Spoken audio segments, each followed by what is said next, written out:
Hello everybody, welcome back to the channel. So in today's video, we do have a very heavy one. We're going to be talking about Raphinha, Zubimendi, and Xavi Simons. There is a lot of new details for each and every one of these players. A lot is happening at FC Barcelona right now, and that is what we are going to be doing for today's video. So if you guys are new here, welcome to the channel. I'm happy that you guys are here. If you guys are Barcelona fans, this will be the channel for you, where we do talk about everything regarding FC Barcelona. Should be a very exciting one. I hope you guys again do enjoy it, and so let's get to it. And let's talk about Raphinha, because it says here, according to one of the most credible sources in Brazil, that Barcelona intends to put Raphinha on the market and hear offers for him in order to make some cash and invest in a defensive pivot. These Saudi clubs are interested, with offers that could reach up to 80 million euros. The player, however, does want to stay. And so yes, out of like all of the players that we have in Barcelona right now, Raphinha is one of those players that we can really cash in on. Like, it's very likely that Barcelona can receive around 80 to 95 million euros for the player easily, because of how well he has been doing this season and from the previous one. Now, here's a very important thing. Sport have also claimed that Raphinha has made the final decision of not hiring an agent or even somebody who can help him in negotiations. He is the only player in the Barcelona first team and Barcelona Athletic to not have an agent. And I find this strange, right? Because usually players are supposed to be having an agent. Raphinha is not the only one, because we have Kimmich, Kevin De Bruyne also not having agents, but for Raphinha to not have one, it's strange. And one of the reasons why he does not even have an agent right now is because Deco used to be his agent. Deco is now the sporting director of FC Barcelona. So I find it, again, it's strange for him to not even work for finding a new agent, because if he does want to potentially leave FC Barcelona or to continue at Barcelona, he's gonna have to do it himself. Like, all the negotiation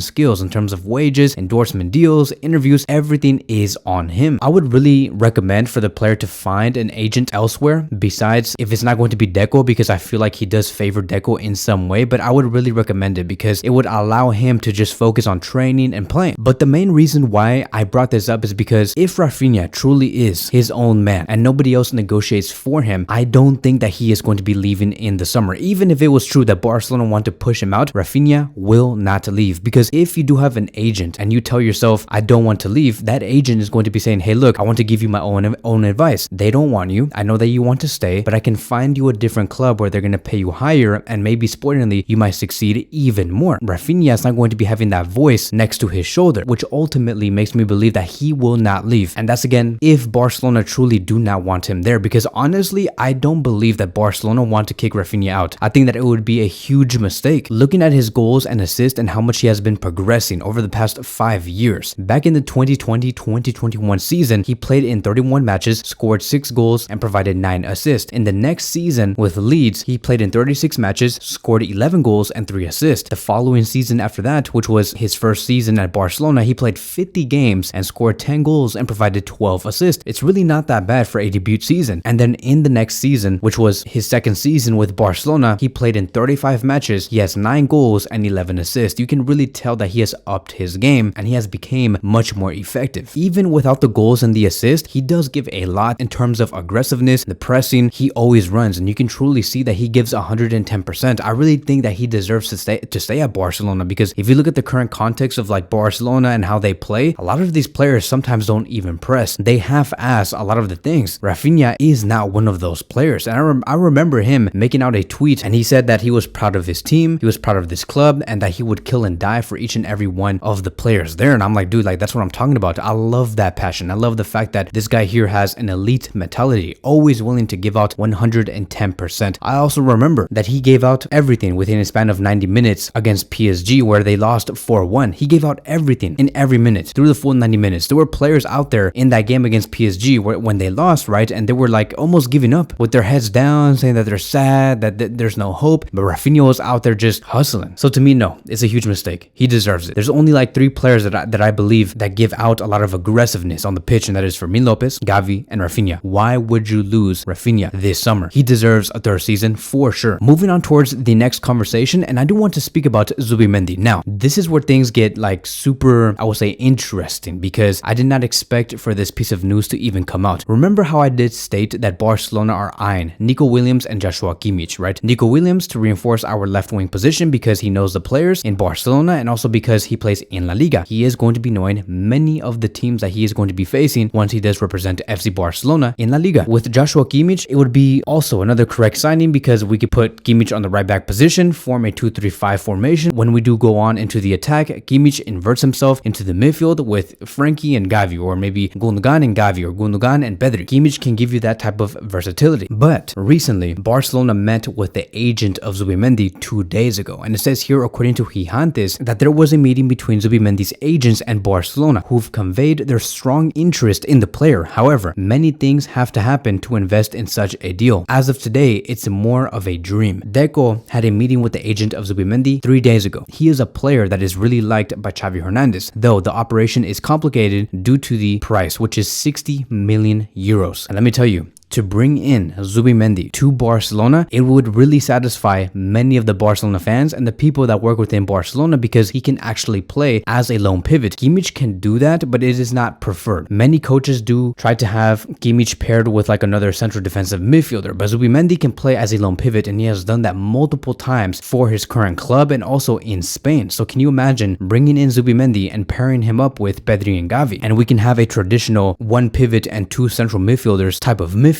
like how we had Busquets, Xavi, and Iniesta, or we can have Zubimendi as a pivot and Pedri and Gundogan as interiors. Right now, we cannot do that because we don't have a lone pivot. And so if we truly want to get this player, Barcelona have to move quick, and we have to make up our damn mind, because the fact that we keep saying, okay, Joshua Kimmich one day, Zubimendi the other day, which player are we going to get? Like, are we going to get both? Because I don't think so. I think that'll be too expensive. That will be a total of like 110 million euros between Kimmich and Zubimendi. It has to be one, and they have to pick one. Because if you look at who is interested in Zubimendi, it is Arsenal. Arsenal would be a tremendous club for Zubimendi. Yes, Arsenal already have Declan Rice in the pivot position, but Zubimendi can most likely be that rotator for Rice within the midfield. It has also been said that next season, most likely, Arteta could be moving Rice into the number 8 position with an open role for the number 6 position, which is why they also want Zubimendi. Zubimendi is most likely going to be replacing Partey or Jorginho at Arsenal. And like I've said before, Arsenal are about to go through that Liverpool phase where all they have to do is bring in 2 players in this summer and their team is going to be complete, man. Like, their sporting project is like 99% complete. All they need is that extra player, and that extra player could be Zubimendi for them. So I know that Zubimendi looks, I would say, solid, decent, average in the eyes of many Barcelona fans, but dude, that's all we need. Like,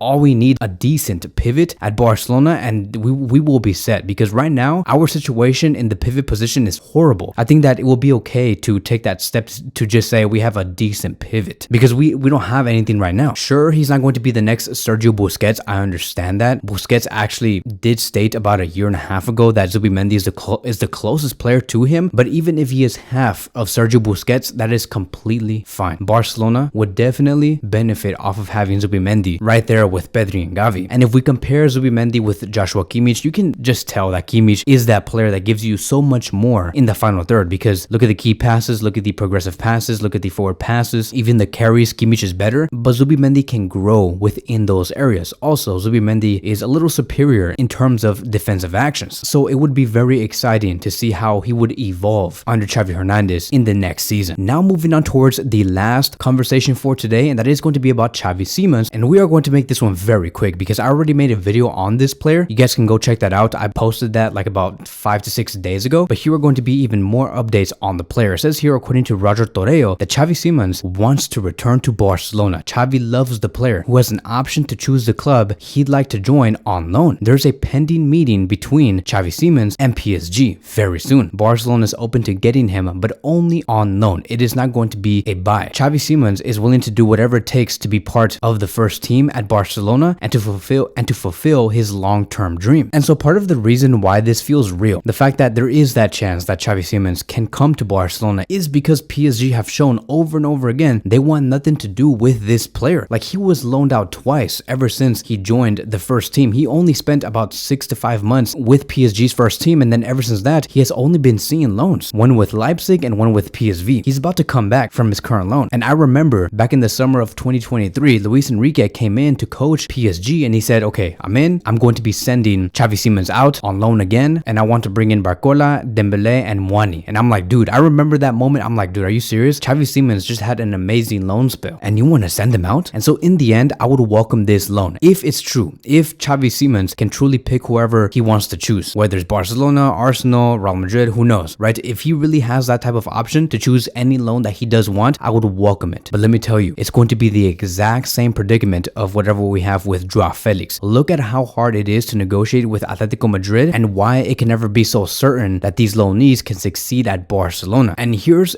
going to be the thing that annoys me the most. This is going to be like the worst case scenario. Can you imagine if Simons comes to Barcelona and he blossoms, right? He has an amazing season. He provides 15 goals and provides 15 assists as a left winger for Barcelona. Can you imagine going into the summer of 2025 and we're going to be placed in a position where we have to pay PSG 85 million euros for Xavi Simons, maybe even more? If we don't do that, we're going to have to send him back to PSG, not find an agreement, very similar to how we can't find an agreement with Atletico Madrid. And the most annoying thing is to send Xavi Simons back to PSG knowing that he has upgraded. We have literally helped PSG upgrade Xavi Simons after one loan spell. It's almost as if PSG cannot really lose in this deal unless Barcelona is committed to pay, right? And he ends up being world class and we just have to bet on this player. That is going to be the thing that would annoy me the most in the summer of 2025. And so I would just say that Barcelona should be committed to pay. Yes, let's loan this player for now. Give him that chance to play within the first team because it is his dream. And we still bring in Nico Williams. We'll see what happens in the summer of 2025. We don't know, but to bring him on loan, it is a win for Barcelona in the short term. Yes, it would not make sense to bring in Nico Williams and Xavi Simons, but if we're going to be letting go of Joao Felix, if Raphinha is also going to be that utility player on the right wing and on the left wing, that is okay. Financially, it also makes a lot of sense because his wages right now, in regards to Xavi Simons, it is only 1.5 million euros a season. So if he's going to be on loan, PSG is going to be taking half of the salary and we're also going to be taking half of the salary. So in total, Barcelona